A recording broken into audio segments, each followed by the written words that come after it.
Et salut, coucou, bienvenue tout le monde, c'est Florent, le Meeple Vert, accompagné de...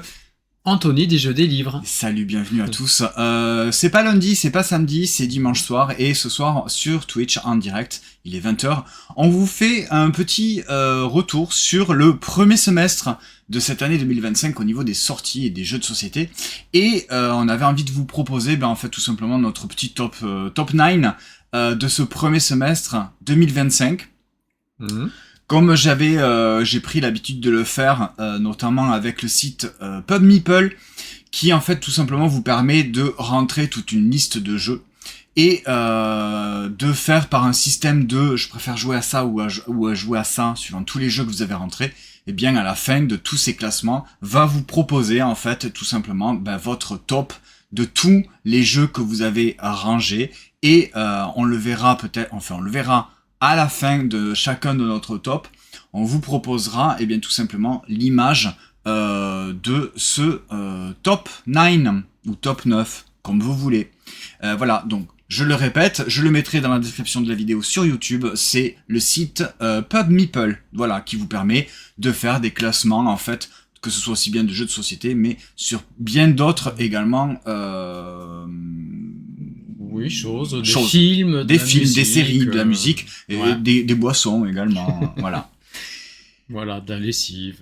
Ah non, je pense pas. Des livres. Peut-être. Si, j'ai pas fait attention. Alors, on a décidé de faire ce top 9, pas chacun à notre tour de rôle du 9 au premier, pour des raisons, on va dire, un petit peu de logistique. On va tout simplement commencer par mon top, du 9 au premier, et ensuite on ira voir le tien en Très rapidement le mien. Du top. Alors c'est pas tout à fait le même, hein. Non, c'est pas tout à fait le même. Je crois qu'il y a 2 jeux en commun. C'est tout. Ouais. Je pense qu'il y a que 2 jeux en commun et ou 3. Ouais. Mais il y en a un, je suis étonné que tu l'aies pas mis, mais voilà, bon, c'est le top en fait de chacun. Donc coucou aux copains. Eh ben oui, bien sûr, bienvenue tout le monde. Merci beaucoup. Salut Guillaume, salut Loli, salut Max, bienvenue pour cette soirée événement, hein, on peut le dire, puisque c'est notre top du premier semestre. Oui. C'est assez subjectif. Hein, Ah oui, alors bien sûr, c'est le évidemment, top des sensations. C'est le top, voilà. C'est notre top du premier semestre. Hein, donc on a sélectionné quelques jeux. Donc tous les jeux qu'on va vous présenter, ce sont des jeux qu'on a joué, mais que nous avons également dans notre ludothèque. On n'a pas fait un top 9 de tous les jeux auxquels on a joué. On s'est concentré uniquement sur les jeux qu'on possédait dans notre ludothèque. Voilà. Et c'est un top donc très très subjectif qui est fait à un moment spécifique, hein, voilà, c'est le top 9. Peut-être que si je refaisais, même ne serait-ce que dans 3 semaines, ce même top avec les mêmes jeux, peut-être qu'il y aurait quelques mouvements dans ce classement. Alors peut-être pas dans le top 9, mais dans le top, j'ai mis 43 jeux. Peut-être que voilà. Oui, puis en plus c'est des sortes de batailles en fait de comparaison d'un jeu contre un jeu et puis après il y a un classement. Exactement. Vous irez voir sur Pub Meeple, c'est plutôt bien foutu. Enfin, vous allez tout simplement rentrer. Oui. Tu t'attends à ce qu'il y a, mais en fait il y a toujours c'est une comparaison de 2 jeux. Est-ce que tu préfères jouer à celui-là ou à celui-là, en sachant que les deux c'est toujours des listes que tu as faites. Donc est-ce que tu préfères jouer à ce jeu ou à ce jeu? Tu cliques sur l'un ou sur l'autre, ça passe au duel suivant, etc. Et de fil en aiguille, il va proposer ce top. Voilà. Pour la petite explication, je vous propose de commencer tout de suite avec mon top 9, qui arrive donc dans ce classement numéro 9. Eh bien, il est de ton côté, je veux bien que tu me le passes, c'est celui qui est tout à fait... voilà, c'est celui-ci. Mon top 9 de ce premier semestre, c'est Les Jardins Suspendus, qui est sorti donc chez Gigamic. C'est un jeu de Grégory Grard et Mathieu Verdier, illustré par Miguel Coimbra. Voilà, ça c'est... tous les jeux de toute façon typiquement qui sont dans mon top 9, on reste dans la même gamme, c'est-à-dire dans la même veine, des jeux qui sont accessibles, familiaux, pas prise de tête, toujours avec des petites mécaniques simples mais qui sont pas, tu vois, simplistes en fait, voilà. Et Les Jardins Suspendus, c'est vraiment ce jeu très accessible. On peut y jouer facilement avec même des personnes qui n'ont pas trop l'habitude de jouer. Les mécaniques sont simples. Je vais choisir une tuile. Je vais construire au fur et à mesure mon jardin suspendu, puisque ça va être en pyramide sur plusieurs étages. Je vais essayer de réaliser des petits objectifs, soit des objectifs communs, soit des petits objectifs personnels, en tout cas en fonction du scoring que je vais avoir sur mes tuiles. Voilà, vraiment, ça, c'est pour moi c'est un petit jeu chausson, comme on dit. On est bien dedans. On est bien là. Voilà. Mais si tu veux. Moi, c'est voilà, les jardins suspendus, c'est une chouette recommandation que je peux vous faire. Sur la boîte, ils disent à partir de 10 ans. Bon, je pense que même avant. Je pense que ça pourrait être catégorifié dans du 8+. Sans aucun problème, catégorisé. Oui. Voilà. Il se joue de 1 à 5 joueurs, donc à partir de 10 ans, des parties qui sont quand même relativement assez courtes, d'une trentaine de minutes. Et c'est donc chez Gigamic, je répète, Grégory Grard, Mathieu Verdier et Miguel Coimbra. Voilà pour les jardins suspendus, mon top numéro 9.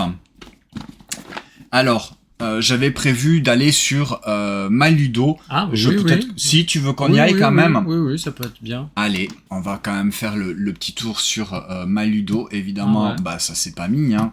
Est-ce que ça se remet si je fais ça? Oui, voilà. Donc, les jardins suspendus, vous voyez que je lui avais mis la note de 7,5. Donc, toutes les infos, c'est ce que je viens de vous donner.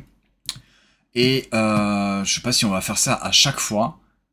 Mais peut-être que moi, ça va me permettre de voir le prochain jeu. Le prochain jeu, le top numéro 8. Il est là. Ça va briller. C'est Flip 7. Voilà, ça c'est c'est dommage parce que c'est pas le top 7. Pour être Flip 7, c'est pas le top 7. Oui. Et non, c'est le numéro 8. Il est 8e dans ce classement, dans mon classement, en tout cas, de ce premier semestre 2025. C'est mon numéro 8. Flip 7. Voilà, on est aussi dans un jeu. Alors là, on peut, jeu d'ambiance, on peut catégoriser ça effectivement de jeu d'ambiance puisque il se joue jusqu'à nombreux. Voilà, à partir de 3 sur la boîte, il n'y a pas de plus que ça. Voilà. Donc on va pouvoir y jouer avec beaucoup de monde et les règles, c'est ultra simpliste. T'as même pas besoin d'expliquer les règles. On va direct commencer à jouer. Tu vas distribuer une carte à chacun et tu vas dire, tu veux une carte ou tu veux pas une carte? Je veux bien. Je te donne une carte. Par contre, attention, si je te donne la même carte, t'as perdu. Voilà. Et après, mais ouais, c'est ça. Et là, c'est déjà expliqué en fait. Et vous allez pouvoir par la suite dire au fur et à mesure, attention, des 12 il y en a 12, des 11 il y en a 11, etc., etc. Vous avez quelques cartes un petit peu particulières, mais c'est ultra simple. Alors, Guillaume, un culte savant, mes filles adorent Flip 7, mais c'est avec ce jeu qu'elles ont la plus grosse crise. Ça les énerve. C'est vrai parce que si elles ont un double, elles pètent les plombs. Mais voilà, comme quoi, tu vois, même avec perdre toute leur belle série. Ouais, mais en fait, tout cas, voilà, c'est un jeu qui est accessible à tout le monde puisque même avec des beaucoup plus jeunes, parce que ta plus jeune, elle a quel âge, Guillaume? Elles sont petites. Il y en a une qui est un peu plus grande quand même parce qu'elle m'a foutu une raclée à ça, je m'en souviens toujours, à P-City. Mais la plus jeune, je me souviens plus. Voilà, donc Flip 7, numéro 8 de ce premier semestre 2025. Excellent jeu d'ambiance où tu peux vraiment jouer, alors là vraiment avec n'importe qui, presque n'importe où, puisque c'est vraiment, t'as besoin juste d'un petit espace devant toi pour poser tes cartes. Oui, 6 ans, 6 ans, compris, voilà, il n'y a aucun problème pour jouer avec les plus jeunes. Et les plus Flip 7, ouais, mais oui.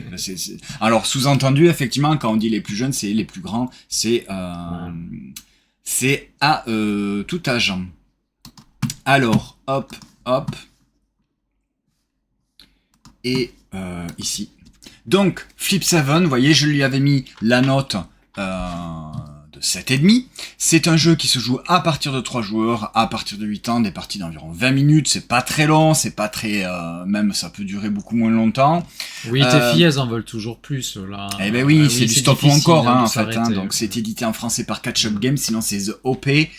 C'est un jeu de Eric Olsen et illustré par O'Neill Mabil. Et il a eu une nomination au Spiel des Jahres. Ça marche très très bien, Flip 7. Alors il est nommé cette année, peut-être que ça va être le jeu de l'année au Spiel des Jahres. Ça marche extrêmement bien en boutique. C'est un banger. À 15 € le jeu de cartes, je pense que même ils auraient pu faire un jeu de cartes un peu moins cher s'ils avaient mis une boîte beaucoup plus simple, tu vois, avec juste des cartes. Mais bon, là, la boîte un petit peu shiny, c'est sûr que ça, ça attire toujours de luxe. Un petit peu plus. Ça, c'était donc mon top 8. Je me remets ici, je me remets ici. Et ici. Voilà. Top 7. Il est là. C'est pas un jeu qui est ultra récent, mais en tout cas, ça fait partie des sorties de ce premier semestre 2025. J'avais vraiment adoré le premier. Mais vraiment, c'est tout à fait ma came de jeu. De toute façon, s'il est dans ce top, c'est que forcément, c'est le style de mécanique que j'aime. Et bien là, c'est une suite, sans vraiment être une suite. C'est un jeu standalone, indépendant. Bref, c'est Pyramido, les trésors oubliés. Voilà, c'est donc une réédition du premier Pyramido. Oui. Mais avec une petite Ouais, t'aimes bien dire les variations, ouais. C'est une variation. C'est ça. Et sur le premier Pyramido. Le premier Pyramido qui était excellent, que j'adorais. Et bien là, celui-ci, voilà, c'est le Pyramido. Là, on n'est plus en Égypte, mais on est en Amérique du Sud. Et on va construire de la même façon que dans le premier, une pyramide avec bien des dominos qui donc vont être de une ou deux couleurs. Sur ce domino, on ne va plus poser comme dans le premier, on va plus poser des bijoux qu'on appelait les petites pièces en bois. On va poser des gemmes. Oui, c'est la gestion des gemmes qui est intéressante. C'est très bien, c'est que au fur et à mesure qu'on va prendre des dominos, comme on le faisait dans le premier, on va prendre ce qui est les gemmes qui sont associées à ce domino pour pouvoir marquer des points, puisque c'est uniquement les gemmes qui vont permettre de scorer un petit peu de la même façon que le premier. Voilà. Donc Pyramido, c'est de la création. C'est pas du polyomino, mais on va créer avec des dominos une pyramide. On va essayer de faire des zones de couleurs sur chacun des étages. Il y en a 4 et c'est vraiment très très bon. Moi j'adore vraiment ce système de, c'est pas du polyomino, mais tout ce qui est polyomino, domino, tous ces trucs où tu vas avoir une espèce de représentation un petit peu dans l'espace, que tu vas devoir prévoir ton étage au-dessus. C'est très très bon. Le matériel, il est vraiment top. Les tuiles sont très épaisses et puis toutes les gemmes dans ce sac qu'on va piocher.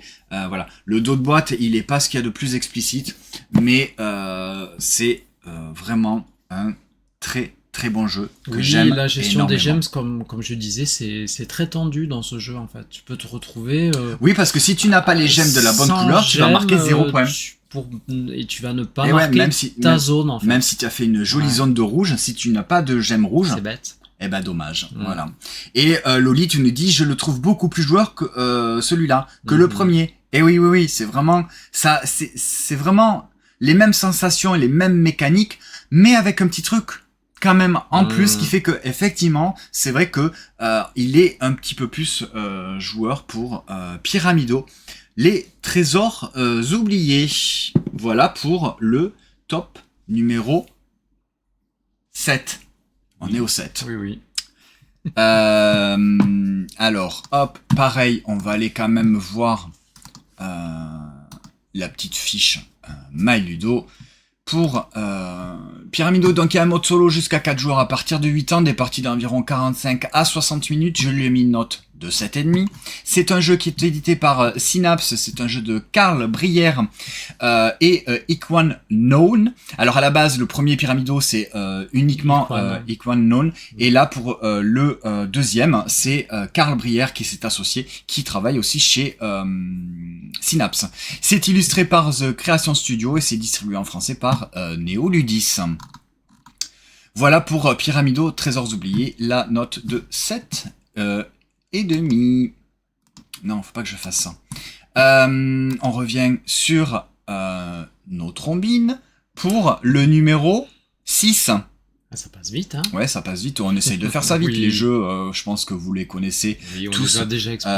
Un petit peu, plus ou moins. Il est, hop, attention, il est ici, dessous. Ah, je crois que j'ai oublié celui-là. Ah. J'étais sûr que je m'étais planté. C'est pas possible.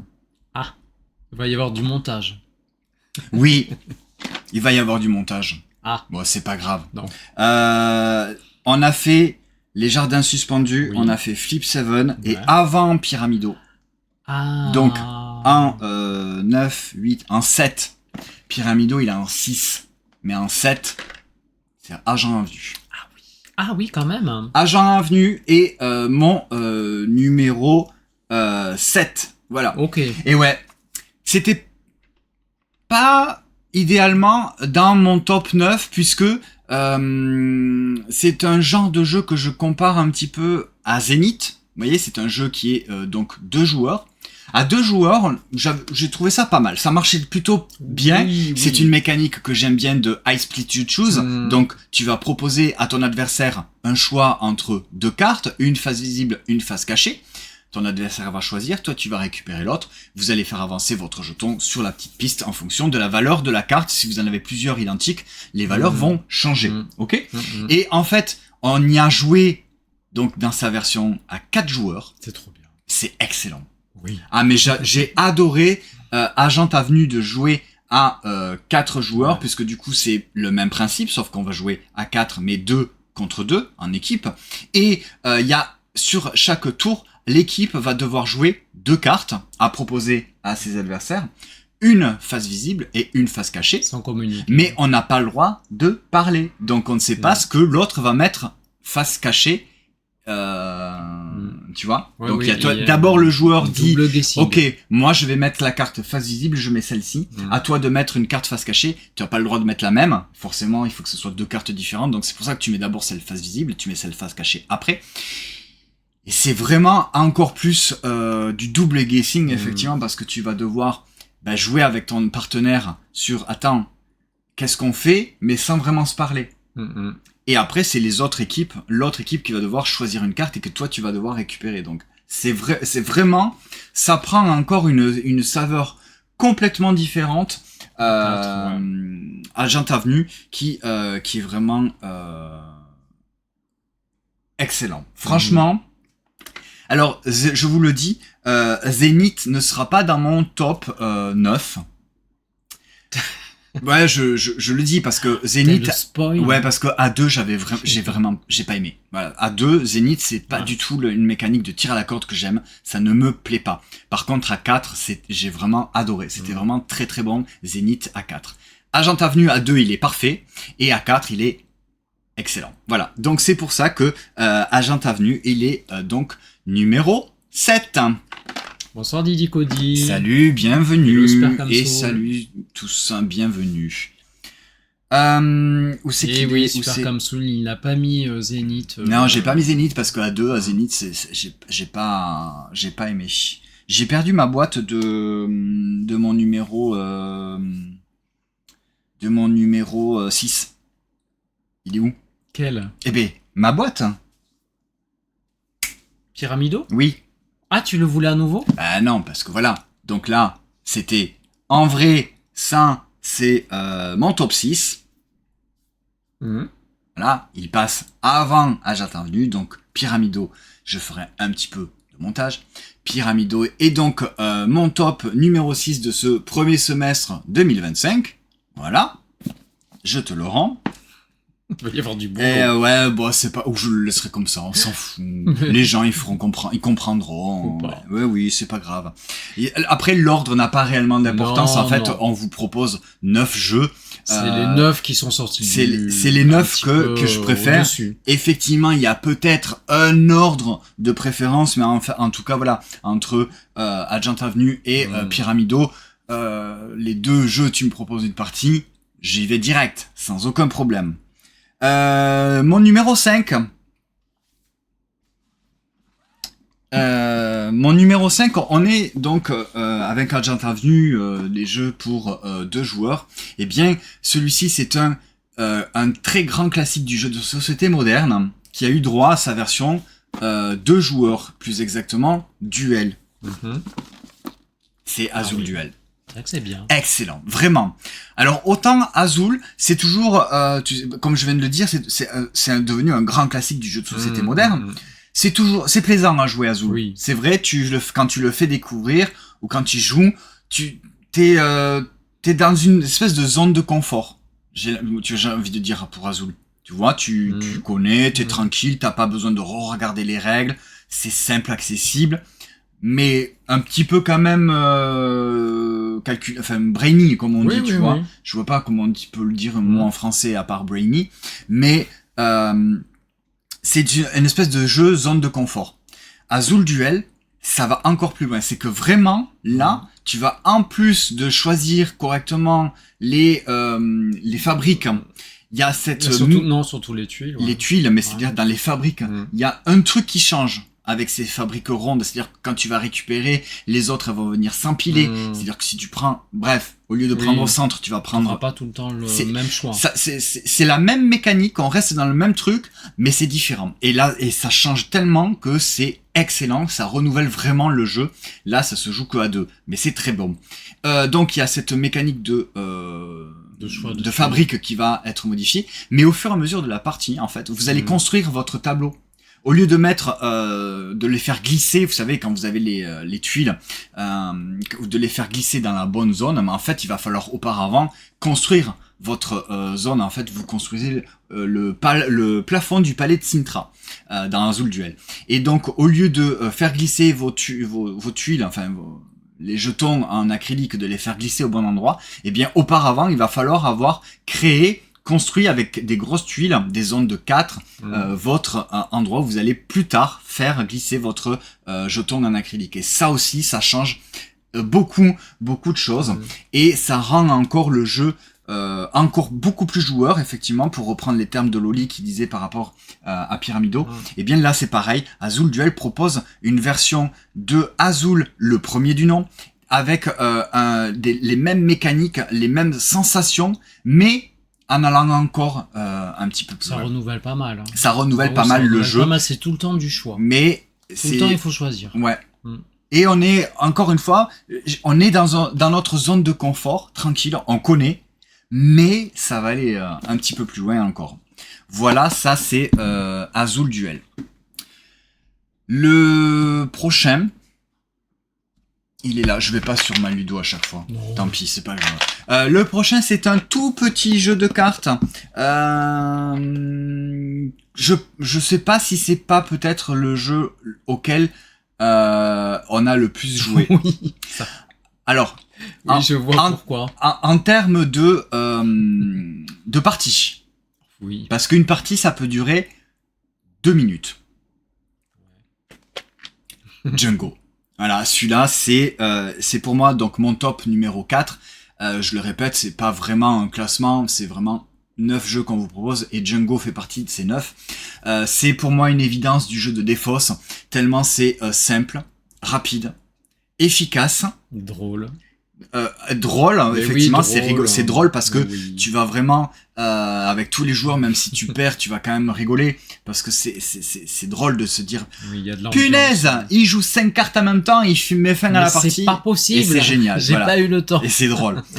Du coup, voilà, Django, moi je le trouve tellement bon. Il y a un attachement parce qu'il y a aussi des souvenirs, il y a ta maman, c'est peut-être son jeu de Défausse préféré, alors voilà. Ouais, bah, c'est très très bon. Oui, c'est complémentaire à Odin, qui lui est un peu plus stratégique et qu'on peut moins sortir avec ta famille. Oui, voilà. Mais par contre, voilà, Django avec ta famille, Odin, c'est le top. Il est pas loin, hein. Odin, il est là. Mais voilà, disons que Django, c'est un petit peu plus immédiat qu'un Odin, voilà. Quoique on a joué aux deux, voilà. Donc Django, c'est ce petit jeu tout simplement de Défausse. Je vais pas vous l'expliquer, vous le connaissez. Juste, je vais vous montrer ma petite version à moi, parce que une partie, c'est dès qu'un joueur se défausse de sa main, la partie est finie. Donc comme je vous dis, ça peut durer 2 secondes. Et bien moi, je fais mon petit challenge. J'ai rajouté des petits meeple bananes à l'intérieur du jeu. Et quand un joueur finit se défausse de sa main, donc il gagne tout simplement une banane en début de... Quand on va commencer notre vraie partie, on va dire, allez, ça se joue en 3 bananes. En 3 bananes, ou en 4 bananes, ou en 5 bananes. Gagnantes. Donc le premier qui arrive à avoir 3 ou 4 ou 5 bananes, eh bien, il remporte la vraie partie. Voilà. Pour ce petit Django, qui est donc chez Cocktail Game, un jeu de Toshiki Arao. Oui. Je fais de visu sans lunettes. Voilà. Il se joue de 3 à 5 joueurs à partir de 15 ans, de 10 ans, pour des parties d'environ 15 minutes. Là, c'est pareil, encore une fois, 10+, je suis quand même assez étonné. C'est encore plus accessible que ça. Pour moi, ça, c'est du 7+. Hein. Oui, c'est franchement, simple. Voilà. Pour ce petit Django. Oui, il y a des singes, ils sont trop mignons. Bah oui, en plus les illustrations c'est mignon, hein, c'est très visuel, les couleurs on les voit de suite, les valeurs et tout, avec les doubles valeurs aussi, voilà. Je regarde un petit peu, Django est top et complémentaire à Odin qui est un petit peu plus stratégique, effectivement. Loli qui nous dit, je le trouve vraiment excellent aussi. Odin, alors... la merveilleuse intervention de un culte savant. Odin, c'est nul. Voilà, c'était mon intervention. Max, c'est très accessible Django. Et oui, les deux se marchent très bien. Donc Max qui répond non, c'est top Odin. Mais oui, on aime Odin. On l'a pas mis dans. Et Max Wukong qui nous la Django spécial coup de cœur car il y a des singes. Et oui, même s'il y a pas le roi singe, il y a quand même des petits singes. Super Kamsoul, tu me dis Odin, ça va 5 minutes. Oh, l'an dernier on en a fait des parties, mais je vois ce que tu veux dire. Effectivement, c'est que Odin, tu vas faire peut-être une partie. Tu vas peut-être pas en faire 2. D'affilée, alors que Django tu vas en faire 3-4 même plein. Et Flip 7, alors Flip 7 c'est effectivement, je vois ce que tu veux dire, c'est que Flip 7 c'est pas forcément des parties que tu vas enchaîner, parce que Flip 7 déjà une partie ça dure un petit peu plus longtemps. Si tu fais vraiment par rapport au scoring, il faut atteindre un certain scoring pour mettre fin à la partie, mais ça marche de toute façon aussi bien.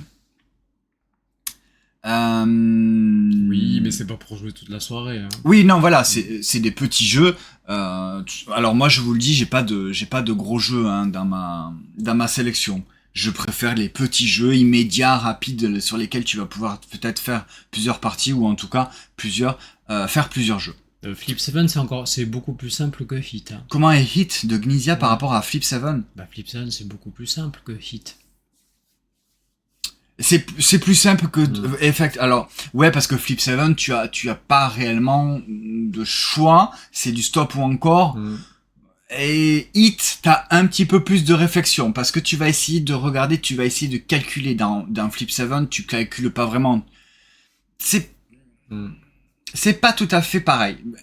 Hit est, on va dire, un petit peu plus joueur, mais vraiment, en les comparant les deux. Comme dit Max, il y a la sensation de vol. Oui, parce que tu vas voler des cartes dans Hit. Par contre, si je peux me permettre de te conseiller, entre le Hit et le Hit extrême, j'ai largement préféré le premier, le Hit classique. Le Hit extrême, j'ai pas trouvé que les ajouts de pouvoir et de cartes supplémentaires ramenaient un truc intéressant. Je préférais la simplicité et la pureté de Hit du premier, de ce premier.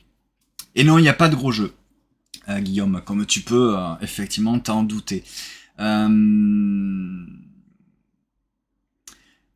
Alors non, dans Hit en fait c'est du stop ou encore réellement où tu tant que tu passes pas ou tu n'exploses pas, tu prends des cartes. Dans Hit, dans Flip 7, c'est chacun son tour. Tu prends une carte, c'est au jour suivant. Tu prends une carte, c'est au jour suivant, etc. Ça tourne. Dans Hit, non. Tant que tu décides pas de t'arrêter ou que tu exploses, c'est toujours tu continues de jouer. Tu prends les cartes des autres. Oui, tu peux voler les cartes des autres, effectivement. Voilà.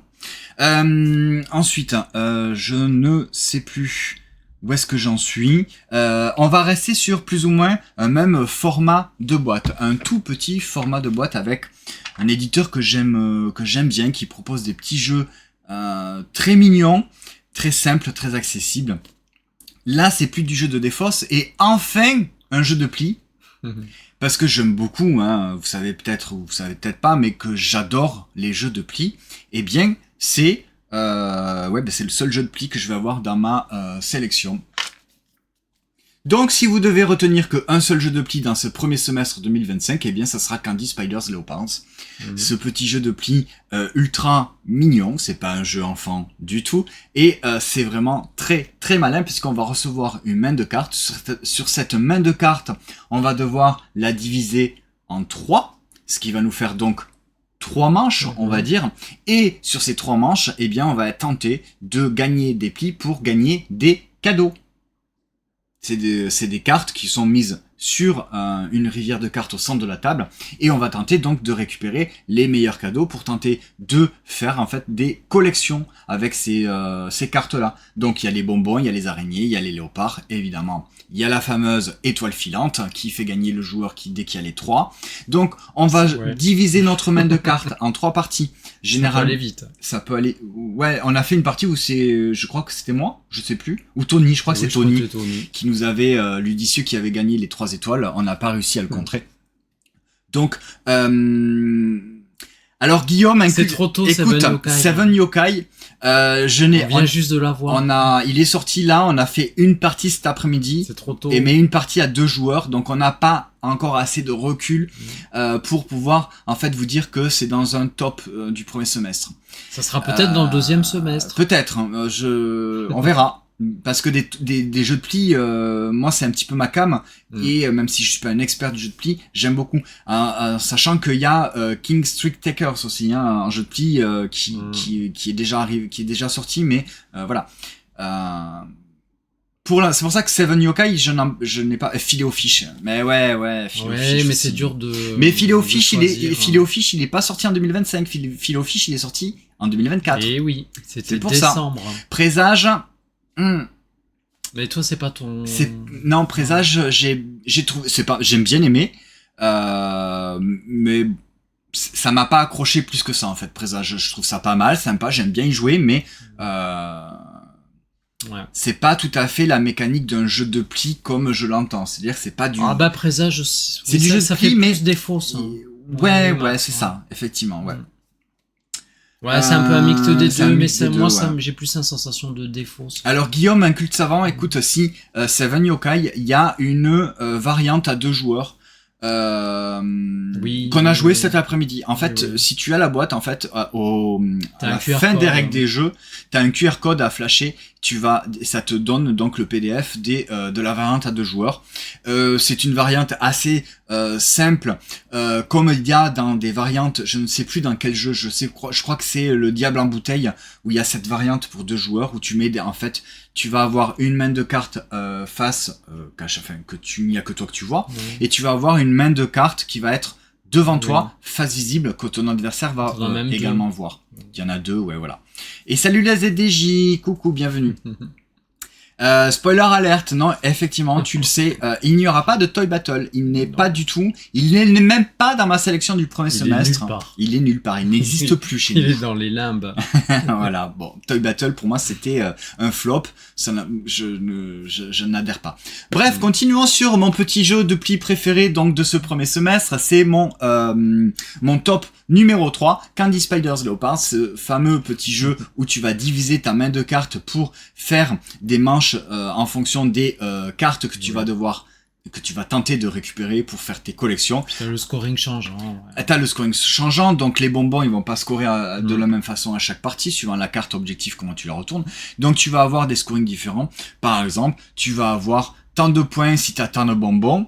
Tu vas avoir. Et si t'en as un petit peu plus, dommage. Non, ça c'est les bonbons ou quoi? Si, ouais, les bonbons. Ah non. C'est les araignées. C'est les araignées. Celui qui a tant d'araignées, il a tant de points. C'est dégressif. Des fois, t'as un palier qui saute. Si t'as 10 araignées, t'as 0 points. Si t'en as 11, tu vas avoir 15 points, etc. Celui qui a le plus de bonbons, il va avoir le plus de points. Celui qui a les collections de léopards, je me souviens plus exactement, mais tous les cartes et les objets vont avoir un scoring différent. Et donc, les fameuses étoiles filantes qui te font gagner la partie si tu arrives à avoir les 3. Donc, très simple, super mignon. J'adore les illustrations de ces cartes, de la boîte et de toutes les cartes en général. Et c'est mon top numéro 3 2025 de ce premier semestre. Là, on arrive au top 2. Et je pense qu'il peut effectivement y avoir un ordre de préférence. Alors, quand même. Dans les mécaniques de jeu que j'aime, donc il y a les jeux de défausse, il y a les jeux de pli, il y a les jeux de domino, poliomino, j'aime beaucoup. Oui. Et bien mon top numéro 2, c'est un jeu de poliomino. Ah oui, je vois c'est lequel. Bah oui, tu le vois, il est juste devant toi. Oui, en plus. En plus. Je savais pas l'ordre. Alors je regarde un petit peu quand même avant. Ok. Alors mon top numéro 2 de ce premier semestre 2025, c'est un jeu de poliomino. Et la ZDJ, c'est presque ça, sauf que c'est pas la bonne orthographe. Oui, mais on a compris. Effectivement, c'est Tipperary, celui-ci, qui est arrivé assez récemment et qui, de suite pour moi, a fonctionné dès les premières parties. On en a fait pas mal, parce que vraiment, c'est ultra accessible, ultra simple, et vraiment très très bon. J'adore Tipperary. C'est un espèce de mélange de Planet Unknown, qui pour moi est un des meilleurs jeux de poliomino, et quoi? Non, parce qu'il n'y a pas de jeu d'affrontement. Il y a dans son top, il n'y a pas de jeu d'affrontement. Non, il n'y a pas de jeu où on se pave dans ta gueule. Non. Donc c'est un espèce de mélange de Planet Unknown qui pour moi est donc je disais un des meilleurs jeux de poliomino qui existent et ben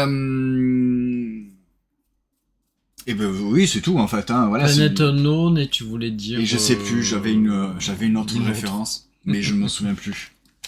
Non je ne sais pas. Dans le fait où on tourne et on construit notre zone en fait. Bon, bref, pourquoi Planet Unknown? Parce que vous avez cette espèce de roue comme ça que on ne tourne pas de cran en cran. Hein, on tourne en fait au hasard, c'est-à-dire que flip, on fait un coup de molette sur la roue, elle tourne au hasard et quand ça s'arrête, à bientôt, salut, bisous. Quand ça s'arrête, en fait, ça va définir bien notre zone où on va choisir des poliomino. Il y en a 2 à chaque fois. On va en choisir un sur ces 2. Le coup bas. Ouais. Donc d'ailleurs, je vous invite à aller voir la partie de Tipperary de la ZDJ sur YouTube. Où Chico, évidemment, comme d'habitude, explique très très bien les règles. Même si, on peut le dire, là, sur les premiers tours, ils ont fait... ils ont fait la variante expert. Ils ont fait une interprétation de règles, on va dire. La variante. Voilà. Mais au final, tu vois, Chico, franchement, oui, c'est intéressant parce que cette variante, ce que tu as créé comme variante dans Tipperary, c'est la variante pour 2 joueurs à Planet Unknown. C'est-à-dire que dans Planet Unknown, tu pivotes la roue de 1 cran à chaque fois.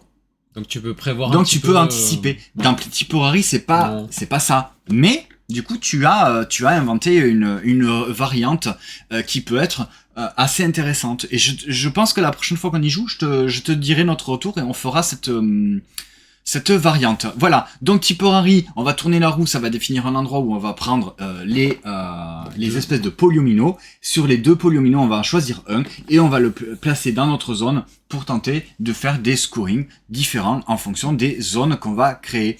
Les verts, ça va être tout simplement les prairies où on va mettre des moutons. On va avoir également la distillerie en jaune avec des champs pour permettre de faire du whisky. Ça va intervenir sur notre zone principale. On va augmenter notre petit baril de whisky. Il y a également les monuments sacrés qui rapportent donc eux des points directs. Il y a également les ruines. Quand on arrive à faire 3 ruines adjacentes, on a une tour. Cette tour qu'on va pouvoir à la fin de la partie positionner dans notre espace de jeu pour combler éventuellement le rectangle, pour marquer effectivement plus de points.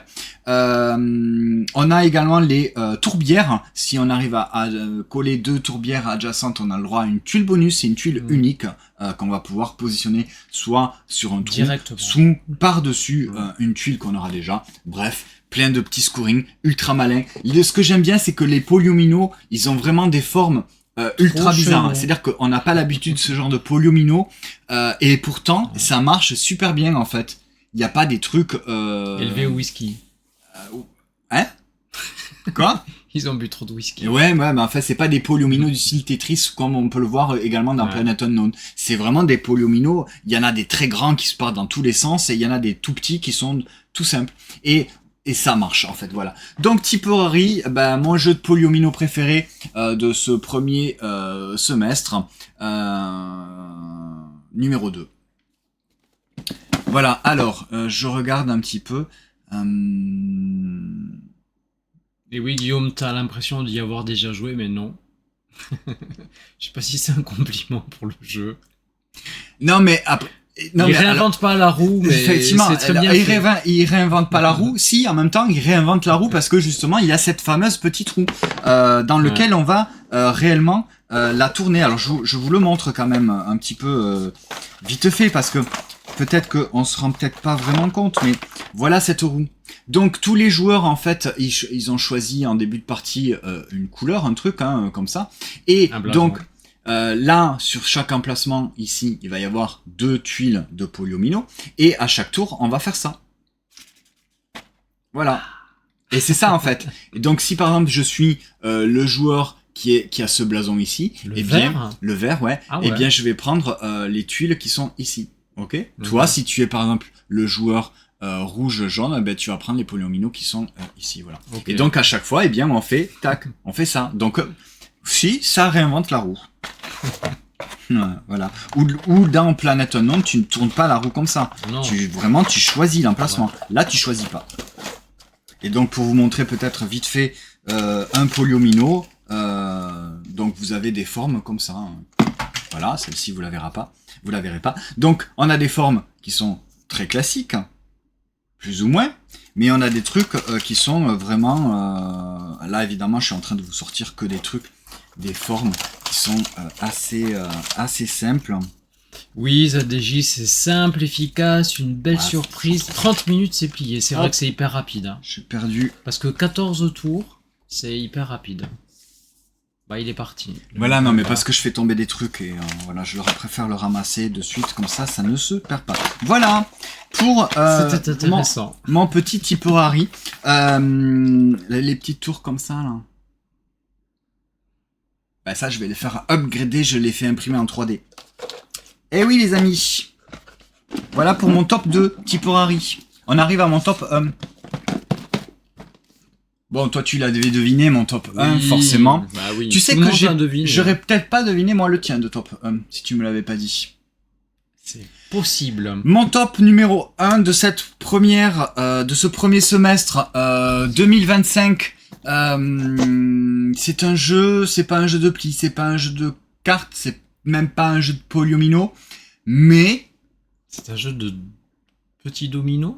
Ouais, bah pas vraiment. Bref, c'est mon jeu, là je peux vous l'assurer, ça fait pas partie d'une sélection de 9, c'est vraiment mon jeu favori. Et c'était pour moi une évidence qu'il soit en numéro 1. Mon jeu favori de ce premier semestre 2025, c'est Double Seven. Voilà. Donc, on est sur un jeu pareil, comme dans toute cette sélection, simple, familial, accessible, immédiat, sans prise de tête, mais toujours avec quand même un minimum de réflexion, qui propose des mécaniques immédiates en fait, oui, tu vois. qu'on connaît bien. Et avec notamment en plus avec un matériel ultra agréable à manipuler. Donc Double Seven chez Tiki Edition, un jeu de Michael Sachs, illustré par Christine Alcouf. Je n'ai pas dit les auteurs illustrateurs des autres jeux, c'est pas grave. Mais Double Seven, voilà, je le dis quand même. Et je pense que c'est un jeu auquel j'ai peut-être pas mal joué. On a joué tous les deux, on a joué en famille, j'ai joué avec mes collègues, et à chaque fois, ça a marché. On a fait une partie aussi hier à 4, ça marche. Il y a peut-être des joueurs un petit peu comme hier, comme qui est peut-être un petit peu moins enthousiaste, mais bon, si, ça... oui, mais oui. Bon, peut-être moins enthousiaste que moi en tout cas, parce que toi, ouais. Voilà, c'est mon numéro 1 de ce premier semestre, je l'adore, il est très très bien, donc c'est Double Seven, vous allez créer des familles avec des dominos, à votre tour vous allez, déjà pour commencer votre tour, vous allez piocher 2 dominos, et avec ces dominos que vous avez sur un espèce de petit chevalet, eh bien vous allez pouvoir faire des actions. Les actions, c'est tout simplement créer une famille. À partir de 2 animaux, vous allez créer une famille, vous allez pouvoir poser. Vous allez pouvoir poser aussi 3 ou 4, suivant le nombre que vous en avez. Vous allez pouvoir échanger, c'est-à-dire que si un autre joueur a une famille de même nombre mais différente, vous allez pouvoir l'échanger. Pourquoi l'échanger? Parce que vous allez pouvoir également agrandir votre famille. Donc vous avez 3 actions que vous allez faire autant de fois que vous voulez, autant que vous pouvez, et avant de passer au joueur suivant. Vous allez faire des familles, donc à partir du moment où vous avez une famille qui arrive à 7 tuiles, eh bien vous faites un 7, vous prenez une petite tuile avec 1 point. Dès qu'un joueur en fait 2, le premier qui fait 2 7, pas forcément dans le même tour, dans l'ensemble de la partie, il remporte la tuile double 7, ça met fin à la partie. Celui qui a le plus de points remporte la partie. Les points, c'est tout simplement 1 point par tuile, plus 1 point par tuile 7 et 2 points pour le double 7. C'est ultra simple, ultra efficace, ultra agréable à manipuler. C'est mon jeu favori de ce premier semestre 2025. C'était double 7. Oui, c'est ton petit chouchou. Ouais, vraiment, parce que je le trouve vraiment ultra simple à expliquer, c'est rapide et simple aussi. C'est un jeu vraiment, pour moi... Tu poses le domino. Et bim, la famille. Non, tu poses pas le domino. Si. Non, c'est pas un domino martiniquais ou antillais, Non, voilà, c'est un jeu que j'aime beaucoup, que je trouve très simple à expliquer, que j'ai beaucoup de plaisir à chaque fois à expliquer, à jouer, et à montrer, et à faire jouer. Donc c'est peut-être pour c'est pour tout ça que c'est mon jeu favori. Alors, voyons voir un petit peu vos commentaires.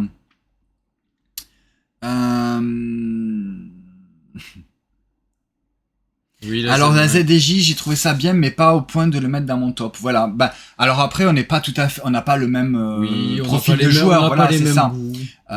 Peut-être que tu vas plus, je pense, que tu vas peut-être plus te retrouver dans le top de Anto, qui m'a un petit peu surpris aussi. Mais voilà. Alors Max qui nous dit, je le trouve intéressant, mais pas transcendant, double 7. Ben voilà, ben c'est toujours pareil en fait, les goûts, les couleurs et les sensations que les jeux procurent. On n'a pas tous les mêmes ressentis. Non, mais j'ai pas fait mon top encore. Mais comme c'est pas ma chaîne.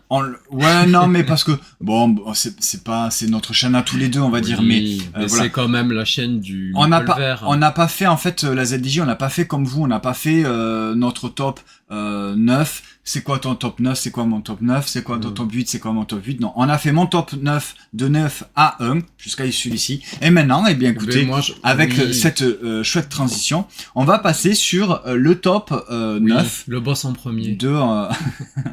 On va passer sur ton top 9, du coup, si tu veux bien. Ça va être beaucoup. On va aller plus vite sur mon top. On va aller plus vite, c'est ton top. Je suis pas sûr qu'on aille plus vite sur sur ton top, parce que, alors on va aller plus vite sur les jeux qu'on va avoir en commun peut-être, mais on va peut-être s'arrêter un petit peu plus longtemps sur certains jeux. Donc la ZDJ vient de le dire, allez Anto, remonte le niveau. En tout cas, tu peux passer sur MyLudo pour tu veux qu'on aille sur MyLudo? Oui, on va passer sur MyLudo. Allez, ici. Je l'ai fait dans l'ordre, donc je le connais, mais je m'en souviens plus trop non plus. On passe direct sur MyLudo, là, comme ça? Oui, avec nous en petit. Et oui, le top 9, c'est Flip 7. Bah, pour tout ce que t'as dit. Ouais. Voilà. On a passé des super soirées avec Flip 7. Ouais, c'est vrai. J'adore aussi. De toute façon, moi, j'adore la mécanique du stop ou encore. Moi, ça m'éclate. Oui, c'est vrai que toi, le stop ou encore, c'est un truc que t'aimes beaucoup. Ouais. Grosse partie de fou rire. La ZDJ à Cannes. Qu'est-ce qu'on a rigolé à Flip 7. Pour tout ça, Flip 7. C'est ce que j'ai dit, Max, tout à l'heure, effectivement, que Flip 7, il aurait dû être top 7, mais il y avait double 7 aussi, donc ça marchait pas. Ouais. Donc ça... Vous avez oublié de le référencer. Alors, il y a des jeux que je me suis dit, merde, je les ai pas mis. Alors, Juste peut-être, j'en reparlerai parce que je le vois qu'il est là, donc je sais que tu vas en parler.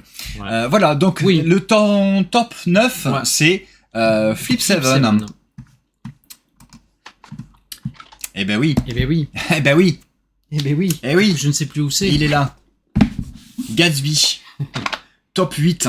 Et oui, Gatsby. Gatsby, il est magnifique. Il est magnifique ce jeu. Je crois que c'est mon numéro 10. Oui, donc voilà. Quel bon jeu à deux. Donc je le répète, en fait on a fait notre top 9 sur le site de Pub Meeple, c'est-à-dire qu'on va rentrer une liste de jeux et une fois qu'on a rentré notre liste, le site va nous proposer parmi tous les jeux de faire un duel entre ce jeu. Tu préfères ce jeu.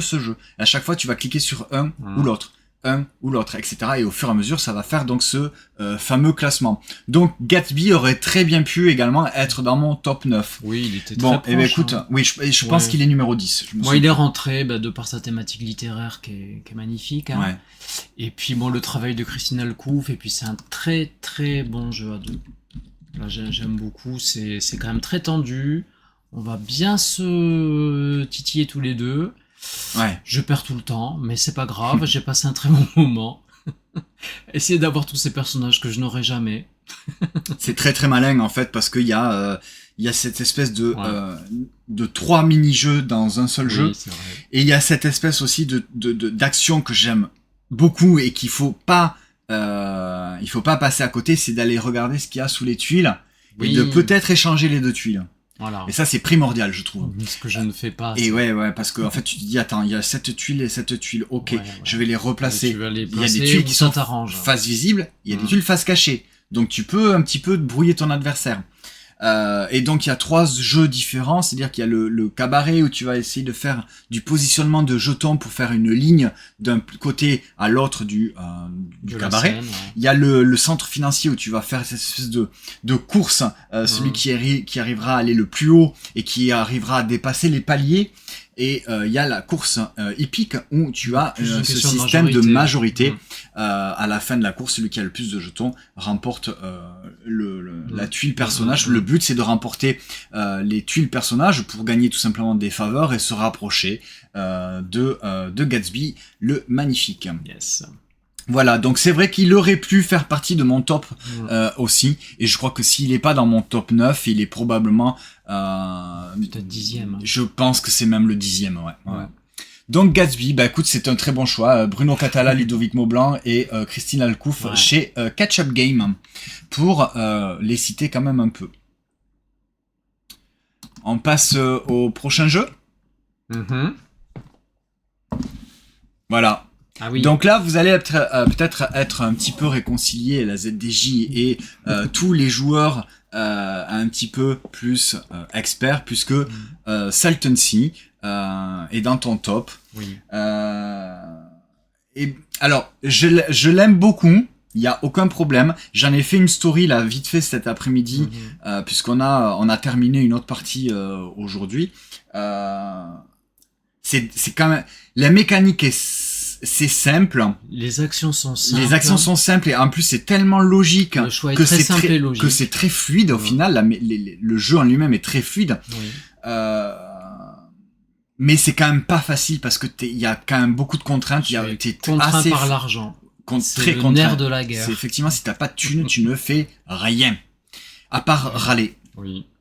Je te laisse peut-être faire un petit peu le pitch du jeu parce qu'il y a quand même là, sur ce style de jeu, il y a quand même effectivement un pitch et une thématique qui est quand même, surtout dans Salton Sea, très présente et importante. Il y a une thématique d'énergie renouvelable qui est un peu dans l'air du temps, qui est très intéressante et qui est très très très bien retranscrit, je trouve, dans le jeu. Salton Sea, un site naturel incroyable aux États-Unis, avec énormément de saumure, et cette saumure, en fait, elle est extraite grâce à des choses non polluantes. Bon, après, c'est quand même du business, hein, donc on va quand même transformer cette saumure en lithium ou en énergie géothermique qu'on va pouvoir revendre en fait à des entreprises. Et en fait, tout le jeu, c'est quand même de vendre cette saumure, ce lithium, cette énergie géothermique pour prendre des parts dans des sociétés. Voilà. Et comme c'est vraiment une espèce d'économie, et ben finalement l'argent est très tendu dans le jeu. Ouais. Et alors, donc, toutes les actions qu'on va faire dans Salton 6 sont quand même ultra logiques et thématiques.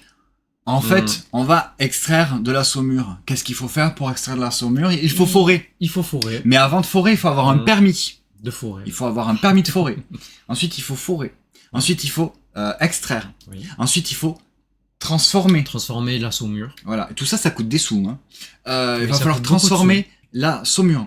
Ensuite, une fois qu'on l'a transformée, on va la transformer en géothermie, en énergie géothermique ou en pile de lithium. Une fois qu'on a fait nos transformations, et bien là, on va passer sur le plateau principal. Ça, c'est sur notre plateau perso. On va pouvoir aller sur le plateau principal, c'est-à-dire bien revendre notre saumure, notre énergie géothermique et notre pile de lithium pour différents pour des sommes différentes en fait, en fonction d'une espèce de flux de marché, en fonction de si on vend plus, eh bien le prix va toujours augmenter. En tout cas pour les actifs financiers. Voilà, bon bref, sur la piste. On va pouvoir également, on va pouvoir également acheter des parts dans ces entreprises, sociétés, voilà, et on va pouvoir faire de la recherche, on va pouvoir faire et surtout établir des contrats. Et faire des contrats. Effectivement, ce sont des actions en plus. Donc, tout est ultra fluide, logique et très thématique. Ça marche très très bien. Moi, je trouve vraiment la boîte, elle est magnifique et tout le matériel du jeu, en fait, c'est très épuré, très blanc. C'est très épuré. Et au final, c'est parce qu'on n'est pas dérangé par l'iconographie, le matériel, tout ça. Non, on va droit au but et il faut vendre. Et c'est vraiment très très bien. Ouais. Et effectivement, c'est un peu un jeu solo presque. T'es un petit peu dans ton coin. Oui. Il y a un mode solo, hein. De toute façon, il se joue d'un à 4 joueurs. C'est un peu un feeling solo. Et mais moi j'aime bien. Il y a plusieurs moments en fait dans la partie où on a fait un petit peu chacun notre truc. Il en avait marre. C'est un peu long. Tu en avais marre d'attendre. Ouais, il y a des fois c'est un peu long. Pas d'attendre. On prend son temps. Hein. C'est pas d'attendre qui me dérange, c'est la durée de partie qui, au bout d'un moment, je décroche.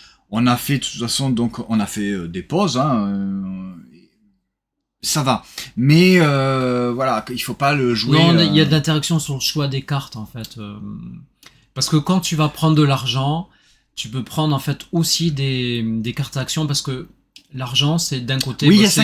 C'est effectivement, on l'a pas dit, mais c'est l'argent et de l'autre côté c'est aussi des actions bonifiées par rapport aux actions de base. Ouais. Alors tu peux piquer aussi tout l'argent.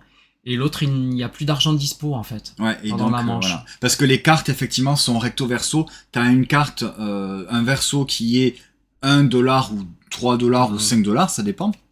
Et de l'autre côté, t'as une carte que tu peux avoir dans ta main pour jouer une action. Donc, au lieu de jouer, de dépenser les dollars, eh bien, tu vas le jouer en action. Ouais, forcément, si c'est plus forte que celle du plateau. Et de ton plateau perso. Et oui, forcément. Donc il y a ça aussi qui est très malin et écoute, on s'est suivi quand même pas mal tout au long de la partie au niveau du scoring. Après au bout d'un moment, je pense que j'ai fait pas mal de caca dans mes actions et la saumure.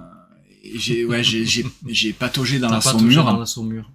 Et donc c'est pour ça que j'ai perdu. Mais il y a cette espèce de logique qui... Oui, c'est tout le jeu est très logique, tout est voilà, c'est très fluide, tu peux vraiment planifier en avance, je vais faire ça, comme ça j'aurai ça, je pourrais faire ça après et peut-être que je pourrais faire ça si suivant la carte qui arrive. Il a râlé, mais il a grave râlé.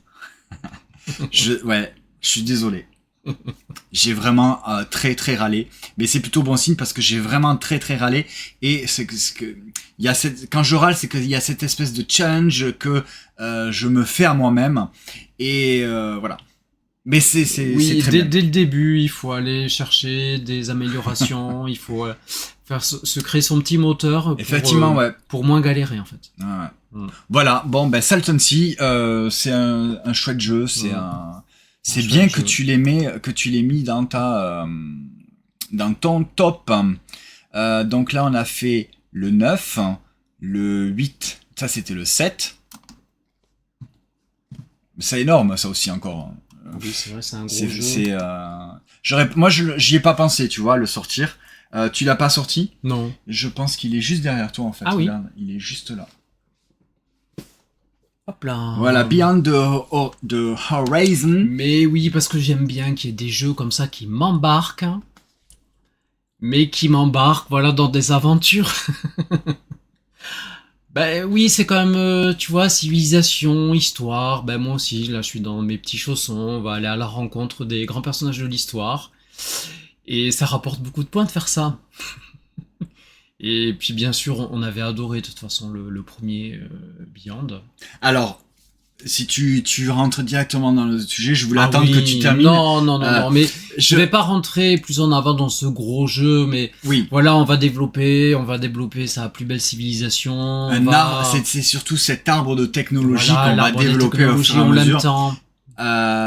J'aime beaucoup Beyond the Horizons, il n'y a pas de problème, je préfère Beyond the Sun. Oui, je Voilà. sais que tu préfères l'autre. C'est une thématique Mais moi que je c'est préfère. pas qui me tout à parle fait plus. pareil. C'est mais- pas tout à fait. Et celui-ci va encore un petit peu plus loin. Et on se bataille moins dans celui-là, je trouve. Ouais. On est plus un peu dans le côté exploration. Allez, on va retourner des tuiles, et puis on va construire une ville, on va la fortifier. Non.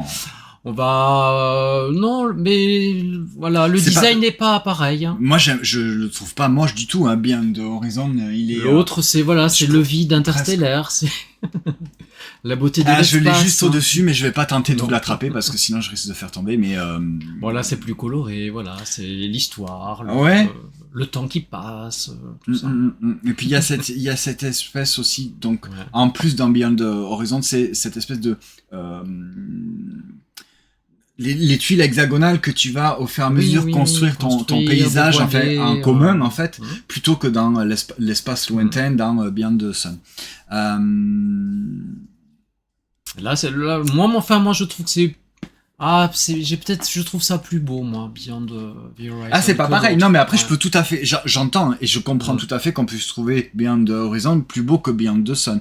Mais peut-être que c'est Beyond the Sun pour moi, c'est parce que c'est un jeu qu'on a découvert, qu'on a joué à un moment et du coup, j'ai pu s'attacher à celui-là. Enfin voilà. Mais celui-là, il m'a beaucoup marqué, je trouve. Oui. Beyond the Horizon, au premier semestre.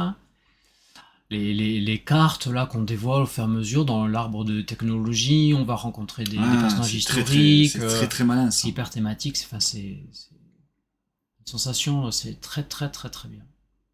C'est vrai. Hein, en même temps, c'est pas Ils sont difficile tous de sur, faire plus beau sur que Beyond the Sun. que Beyond Mais the ouais, Sun. mais moi je trouve Beyond the Sun très très beau. On est vraiment dans un truc très épuré, très science-fiction, mais pas surchargé.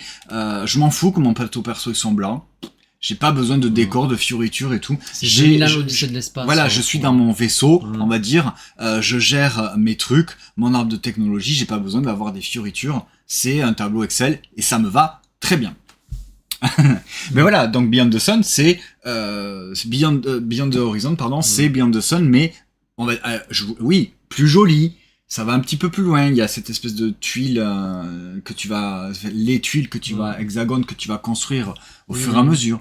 Voilà. Donc oui, après je comprends tout à fait. Hein. Il y a aucun problème avec ça. Donc là on a fait le 9, le 8, le 7. Donc ça c'est le 6. Bah un jeu alors beaucoup ça, plus léger. qu'est-ce que c'est que ce jeu-là? Double Seven, il est quand même dans mon top. Mais bah, oui, ça me fait mais moi plaisir. je le trouve hyper tactile. Ce jeu, mais moi je les jette les tuiles comme ça. Hyper Paf, tactile. Hein. Oui, je les prends, je les touche et bim. T'as vu là la série de 7? Allez. Ok. Non mais je le trouve super aussi. Ouais. Mais oui, c'est le retour du Double Seven. Bah j'adore aussi, j'adore y jouer. Je suis toujours en train de le réclamer aussi celui-là. Oui, Quand on est en famille. Allez, un petit Double Seven. C'est parti. ouais, parce que tu le sors très facilement, tu vides le sac de tuiles au centre de la table, tu les retournes toutes et t'es prêt à jouer. Ça, c'est vrai, c'est chouette aussi, c'est bien. Mais oui, ça me fait penser à des anciens jeux. Double Seven, j'aime bien.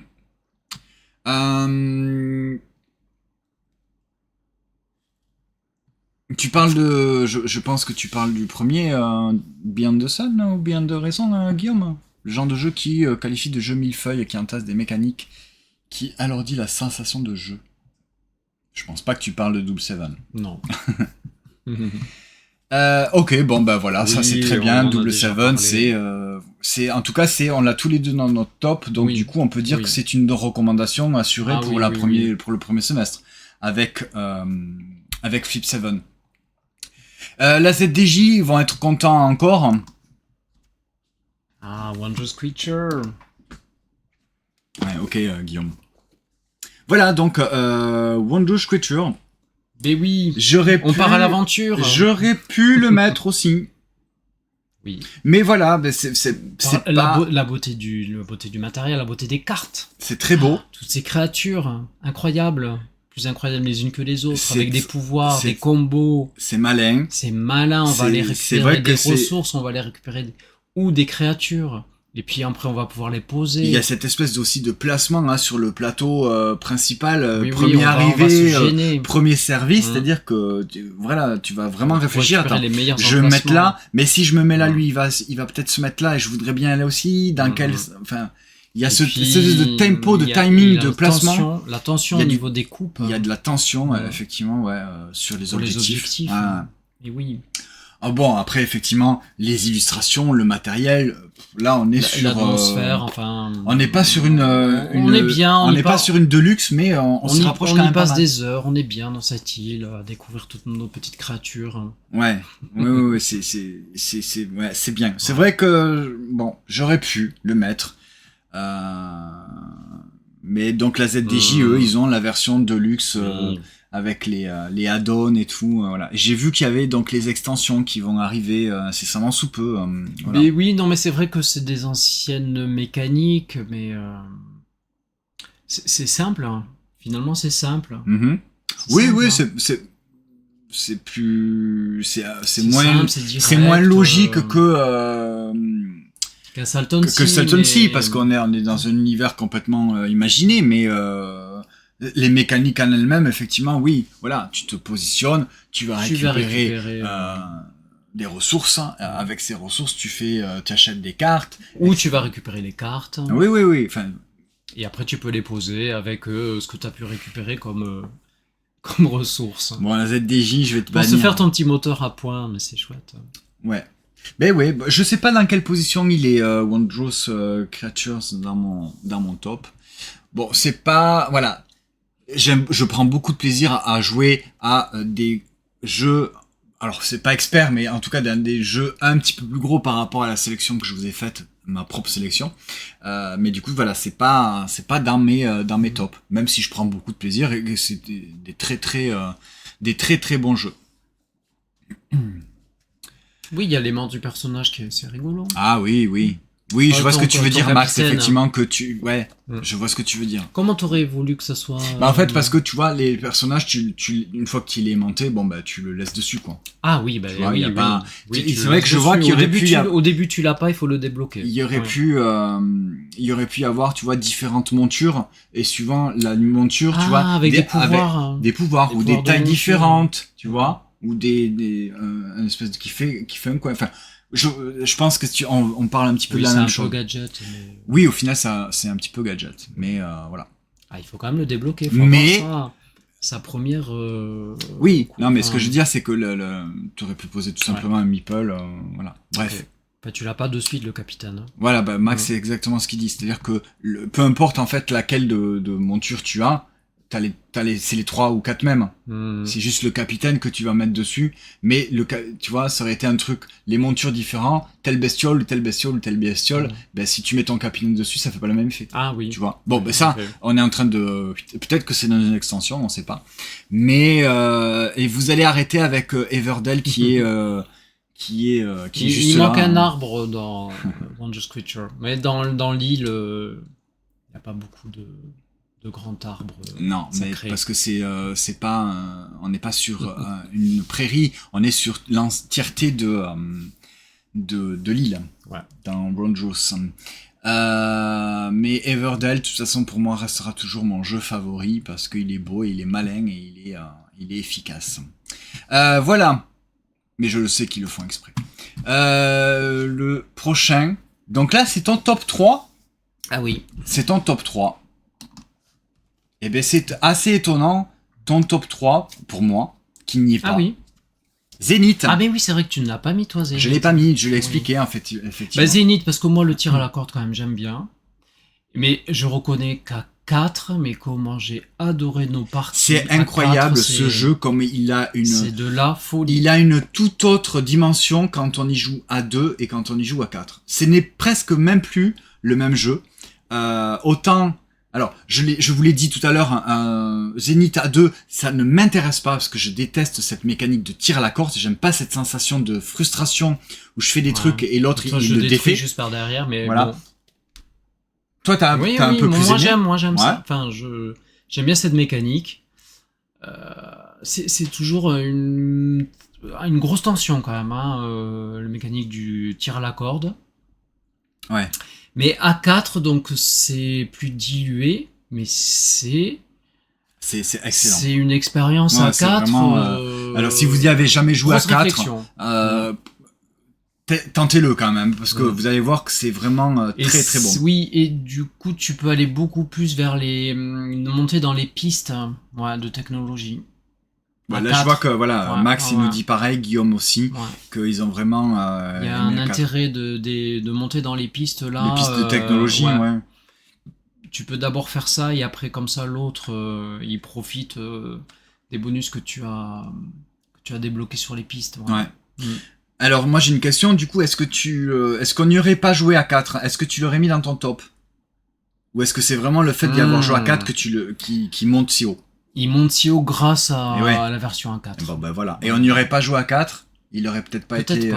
Peut-être parce que là, il est quand même pas si haut. Il est quand même numéro 3. Là. Mais c'est tellement incroyable à 4. Alors après, le problème, je pense qu'on a, en fait, que peut-être que toi tu as avec ce jeu, c'est que c'est peut-être un petit peu compliqué de jouer à 2 avec moi. Oui, parce que tu n'aimes pas à 2. Parce que moi, je m'amuse pas vraiment, quoi. Ouais.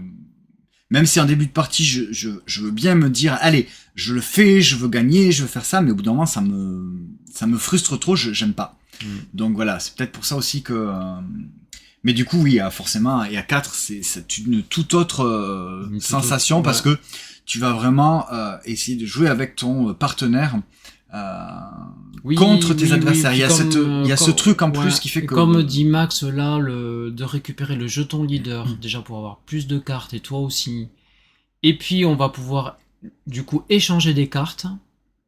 Oui. C'est primordial en fait. Sens, c'est une primordiale de pouvoir échanger des cartes, puisque tu ne vas pas pouvoir jouer à Zénith à 4, tu vas pas pouvoir jouer dans toutes les planètes. Oui. Donc il y a des cartes que tu vas pouvoir aussi, du coup soit les défausser pour les pistes de technologie ou de jetons premier jour, je sais plus exactement comment ça s'appelle. Même si c'est pas la couleur que tu dois jouer, mais tu ne pourras pas les jouer sur d'autres planètes. Donc autant les échanger. Tout à fait. Voilà. Donc, écoute, Zénith, moi je lui avais mis une note de 6, on le voit sur MyLudo. Je lui avais mis une note bien inférieure après une partie à 2 joueurs, mais après des parties à 4 joueurs, il est quand même du coup remonté à 6. Le top 2 ? Allez. Le top 2 pour toi ? Eh bien, c'est quand même Les Jardins Suspendus. Les Jardins Suspendus. Parce que je trouve que c'est très classique, mais ça le fait très, très, très bien. Ouais. Avec Anto, on fait un petit peu les montagnes russes, du jeu familial, du jeu expert, du jeu familial, du jeu expert, du jeu d'ambiance, du jeu expert. Et oui, parce qu'il faut varier les plaisirs. Ouais. Parfois, j'aime passer des après-midi comme cet après-midi sur des gros jeux experts. Et puis j'aime bien aussi varier avec des jeux plus simples. Donc les Jardins Suspendus, on en a parlé effectivement, puisque moi très bien fait. Il est dans mon top 9 également. Les Jardins Suspendus, voilà. J'aime bien les objectifs perso, j'aime bien les objectifs de sa petite construction, j'aime bien les scoring individuels, voilà, qui vont vraiment... Les scoring partagés, qui sont très avec un sentiment de course... C'est beau, c'est très classique. Moi j'aime bien la thématique, les petites tuiles jardin. Il faut aussi faire attention qu'elles soient. Et qu'il faut qu'elles soient irriguées. Et après, suivant les tuiles, suivant quel étage tu vas les mettre, elles vont pas ramener le même nombre de points, notamment pour les animaux. Tous ces petits scoring différents. Il y a plein de petits trucs différents, donc tu vas pas pouvoir tout faire, donc tu vas essayer de choisir. C'est vraiment très bien fait. Pardon. La ZDJ qui nous dit les Jardins Suspendus bien, mais quitte à jouer autant faire Acropolis. J'ai pas les mêmes sensations. Moi non plus, j'ai pas du tout les mêmes sensations entre Acropolis et les jardins suspendus. Non. Et les jardins suspendus, c'est plus rapide. Hein. C'est la même gamme, effectivement, par rapport à Gigamic. On pourrait les comparer à la limite dans le même... ça s'adresse au même type de joueur, peut-être. J'aime beaucoup Acropolis. Mais c'est... À choisir, je sais pas, mais pour moi, on peut pas trop les comparer en termes de mécanique, ça n'a rien à voir. Mais peut-être un plaisir de jeu, peut-être que tu peux préférer Acropolis que Jardin suspendu. En tout cas. Alors Guillaume, je suis pas aussi certain que toi parce que Grégory Grard, je trouve ça varié ce qu'il fait. Bah oui, parce que donc les jardins suspendus, mais Zénith, voilà. c'est Grégory Grard. C'est très différent. Je me trompe pas. Ou peut-être tu te trompes. Je me trompe? Non, je me trompe. Je crois pas. Hein. Non, les Zénith, c'est Grégory Grard aussi. Hein, j'avais eu un doute, ouais. Ouais. Ah, c'est différent. Donc, je sais pas. Puis un festival, c'est différent. C'est différent. Ouais. Bon, Darwin aussi. Grégory Grard, c'est sur les traces de Darwin. Ouais, Darwin. Grégory Grard, si jamais tu tombes sur cette vidéo, j'aimerais beaucoup qu'on puisse faire une partie de jeu, n'importe lequel. Château Combo, et oui, c'est l'auteur de Château Combo aussi. J'aimerais bien jouer une partie d'un jeu avec Grégory Grard. Voilà. Parce qu'on simplement. Mais parce qu'on l'a rencontré une seule fois, mais très vite fait. C'était à Toulouse il y a 2 ans. Où il y a, pas l'alchimie de cette année, très mais voilà. Ouais. Et il était très sympa et voilà. Bref. Château Combo, Darwin. Vous voyez pas de similitude? Non, pas trop, non. Alors peut-être qu'on n'est pas assez expert dans le jeu de société. Je suis pas assez. Ouais. Expert comme tu dis. En tout cas, c'est toujours des jeux qu'on aime bien. Tu vois, donc c'est des jeux qui nous, ça nous procure pas mal de sensations. Ouais, on aime bien. Ouais. Voilà, donc ton top 2 des jardins suspendus. Et alors, quel est ton top 1? Ouais, c'est un gros jeu. La ZDJ. Et oui, c'est un gros jeu. Le top 1 d'Anthony. Ouais. Sankoré. Ça a été... Ça, c'est magistral, oui, Sankoré. Voilà, la Fertier de Mansa Moussa. Allez, juste moi je fais ma petite intro par rapport à Sankoré. C'est effectivement un gros jeu expert qui reste quand même relativement assez... Mais pareil, là, je trouve ça tellement logique. Après, peut-être que nous, comme on est des joueurs, on a cette fibre du fait que, ok, c'est du expert, mais on comprend de suite. Si des joueurs sont pas habitués à jouer, c'est de l'expert, ça peut être très compliqué. Alors, je dois vous avouer que je l'ai oublié dans mon top. Dans ma sélection, moi, je l'ai oublié. De suite pensé à Sankoré. Par contre, voilà, il n'aurait pas été dans mon top 9, puisque c'est pas mon type de jeu, même si je le répète, j'aime beaucoup jouer à Sankoré, j'aime beaucoup jouer à Beyond the Sun, Beyond the Horizon, à moindre mesure, j'aime beaucoup jouer à Wondrous Creature aussi. Enfin voilà, c'est parce que c'est... On est dans un cran plus complexe que Salton Sea, mais c'est quand même assez logique. C'est vrai qu'on va récupérer des étudiants puisque c'est quand même une thématique université du Moyen-Âge au Mali. Donc on va essayer de faire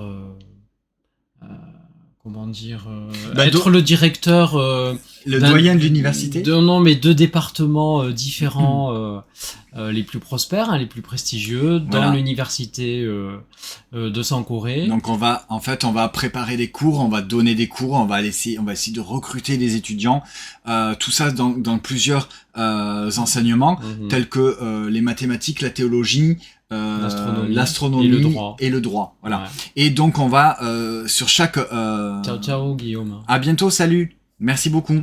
Donc c'est sur ces 4 enseignements, donc qui sont autant de zones sur le plateau avec des actions et des mécaniques un petit peu différentes. Donc c'est pareil, on va pouvoir un petit peu comme dans Gatsby, je disais 3 mini-jeux dans un. Sankoré, c'est un petit peu dans cet esprit-là, c'est-à-dire que chaque zone va avoir un petit peu sa mécanique. Il y en a 4. Il y a 4 zones. Va avoir un petit peu sa mécanique de jeu. Et c'est surtout au niveau de l'astronomie où là on va parcourir en fait quand même le nord de l'Afrique. Ouais. Là c'est un petit peu différent que les autres où on va placer non pas une caravane, mais là on va placer une mosquée ou autre chose. Dans les autres c'est plus proche. Quoique quand même au niveau de la zone mathématique, là on va construire les murs de la médersa. Et c'est marrant parce que du coup dans les mathématiques c'est très carré quoi. Je veux dire on suit un ordre en fait croissant. C'est ça. Non mais oui, alors Sankoré oui effectivement, mais c'est un peu plus c'est un peu plus éloigné au niveau de la logique et de la thématique que Salton Sea. Mais au niveau de la longueur des règles, je préfère Sankoré à Salton Sea moi aussi de toute façon, puisque moi l'univers m'embarque un peu plus dans Sankoré.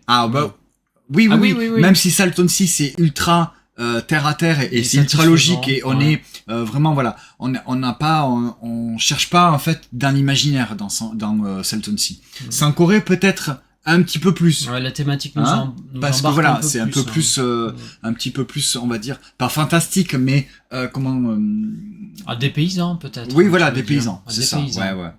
En plus nous comme on travaille tous les deux à l'université, il y a toujours nos petits clins d'œil à la fac. Voilà, qu'on va, il y a les étudiants qui font la queue, il va falloir les accueillir, il va falloir... le secrétariat, quelle heure il ouvre, il est jamais là ce con. Il est où le prof? Voilà.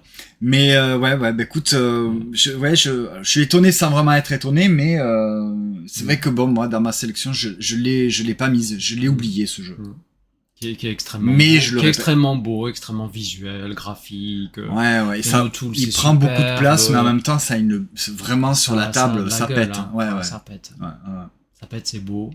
C'est coloré. Ouais. Ça reste quand même relativement assez lisible au final. Je trouve ça très lisible. Et très malin quant au niveau du scoring par rapport au bouquin en fait que tu vas au fur et à mesure récupérer des points et que tu vas pouvoir ranger dans la bibliothèque en fonction de des majorités de couleurs. C'est là qui va te faire marquer des points.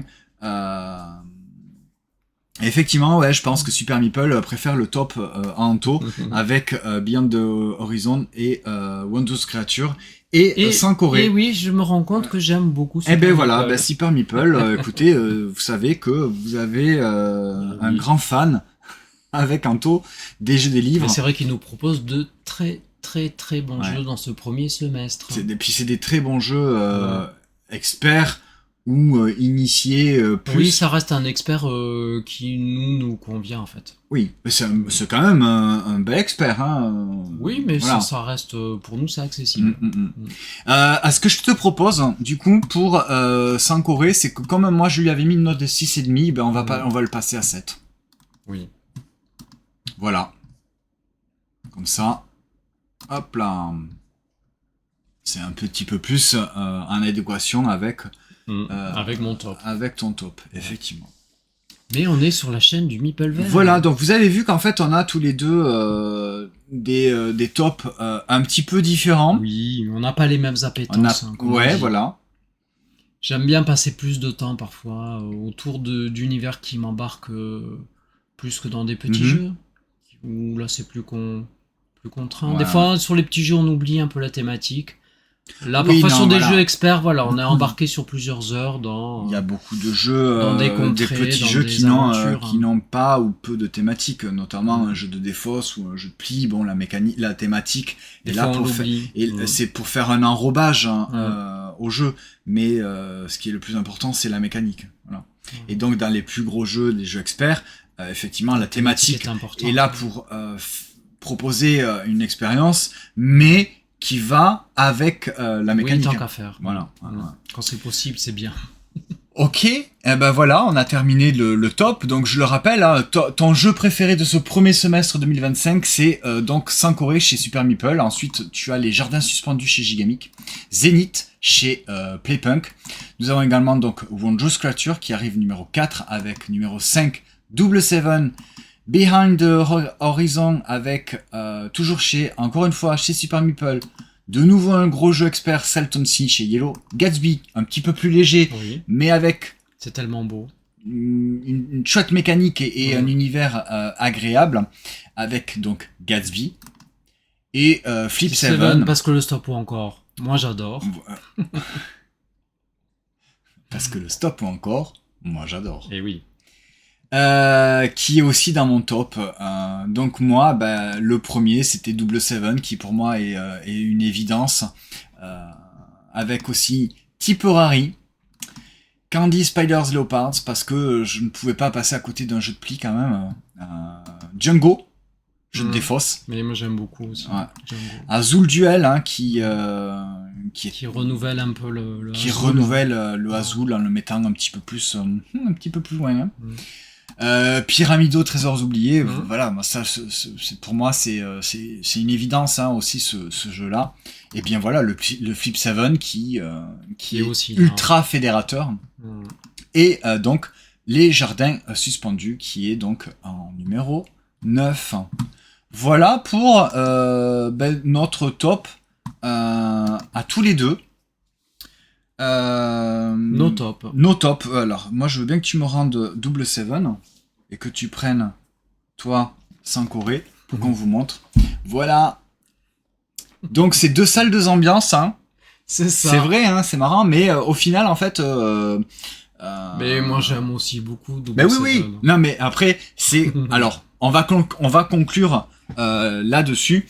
Merci Max. Il prend le top du Meeple Vert. Voilà. Yes. Et la ZDJ, c'est le mien.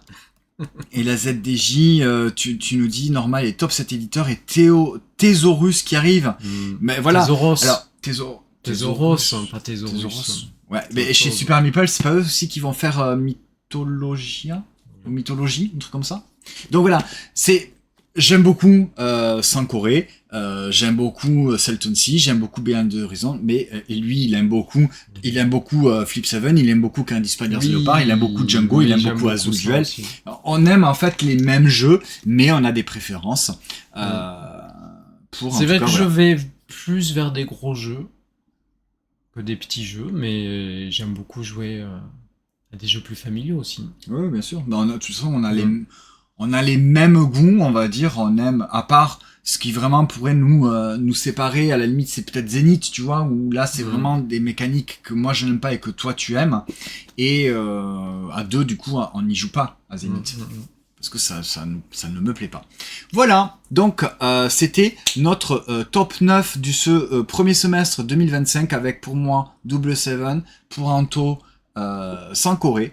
J'espère que ça vous a plu, que ça vous a donné des idées, qu'on vous a en tout cas créé peut-être des envies d'essayer ou de jouer à des jeux, ou de ressortir peut-être un jeu que dire ah mais oui c'est vrai, je l'ai ce jeu, ça fait un petit moment que j'ai pas joué, on va le ressortir. Voilà. Merci beaucoup d'avoir suivi cette vidéo. On se retrouve tous les lundis pour le débrief ludique à 20h, où on va parler donc tous les deux et avec vous des jeux de société auxquels nous avons joué. Sinon le samedi matin à 11h, je vous retrouve en direct sur Twitch pour les sorties de la semaine, la sélection des jeux qui sortent sur cette semaine. Je vous en parle, je vous donne mon avis si j'ai joué, ou je vous dis si j'ai envie de jouer ou pas. Et sinon, on se retrouve comme d'habitude, tous les jours sur Instagram pour les découvertes et les partages ludiques et les revues de société. Je suis Florent le Meeple Vert. Autour des jeux, des livres. Et à bientôt sur Instagram, sur Twitch et sur YouTube. Amusez-vous bien. Ciao, ciao, salut. Et bon courage à la ZDJ pour... Ah dis donc, tu me coupes la chic, j'allais... Oui, on coupera au montage. Ah non, je fais pas de montage. Ah. Eh ben oui, parce que bon courage, voilà, pour Disneyland sous la chaleur. Trop dur la vie. Trop dur la life. Allez, sur ce, à bientôt. Ciao, ciao, salut. Ciao.